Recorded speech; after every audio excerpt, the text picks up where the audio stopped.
This is just a sample of the audiobook. To get the complete audiobook, access the link posted in the first comment. 20th century. I hope that my readers have a similar sensation when they put the book down.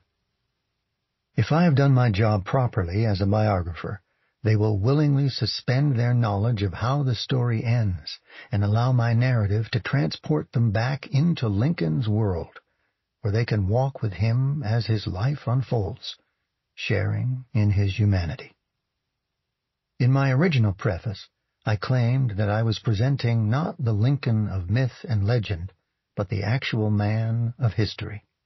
This was a misleading statement, for it suggested that no art was involved in my reconstruction of his life, that all I or anyone else had to do was to examine the facts critically, and there the real Lincoln would be. When I referred to resurrecting the Lincoln of history, I did not mean that a definitive portrait could be shaped that would stand forever as the way he really was. As I've said elsewhere, historical biography is an interpretive art, not an exact science. The very materials we use to forge biography, letters, journals, diaries, interviews, recollections, and the like, were all recorded by people who filtered things through their own perceptions and sensibilities. Because biographical materials are themselves imprecise and interpretative, it is impossible for anyone to produce a definitive biography, a fixed and final portrait of Lincoln or any other figure. As we strive for biographical and historical truth, the best we can hope for is a careful approximation of what Lincoln was like in the days he lived. With Malice Toward None, then, is my approximation of Lincoln, based on authenticated detail and a synthesis of Lincoln scholarship. 2. Since 1948, various panels of scholars have rated Lincoln as America's strongest president.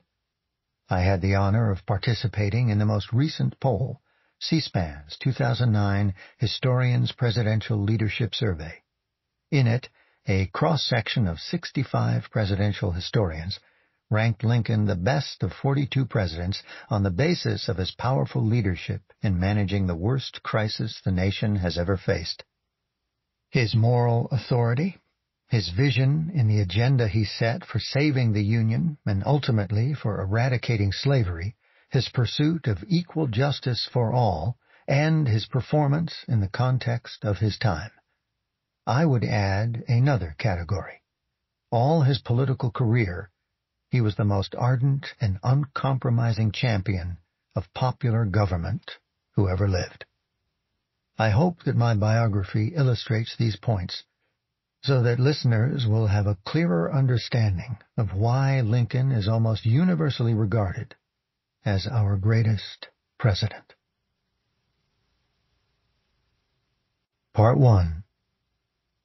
Rivers of Time. Outside of Illinois, people knew little about him. Even newspapers were conspicuously reticent about his life and background. All most could say was that he hailed from Illinois, that he had served a single term in Congress, and had lost a bitter Senate contest to Stephen A. Douglas a couple of years before. And now, in the summer of 1860, he was the Republican candidate for President of the United States in what promised to be the most combustible election the Union had ever known. In the South, Democrats, who understood nothing about the candidate as a man, nothing at all, castigated him as a symbol of black republicanism, a sooty and scoundrelly abolitionist who wanted to free the slaves and mongrelize the white race. In the North, Democratic papers disparaged him as a party hack and a political unknown who lacked the ability to serve as president. Even many Republicans were hard-pressed to talk specifically about their candidate, to sell voters on his appeal and his talents. Some party bosses mistakenly thought his first name was Abram, and various newspapers persisted in calling him that. There are thousands who do not yet know Abraham Lincoln, observed Horace Greeley of the New York Tribune, and he called for the publication of an inexpensive biography that Republican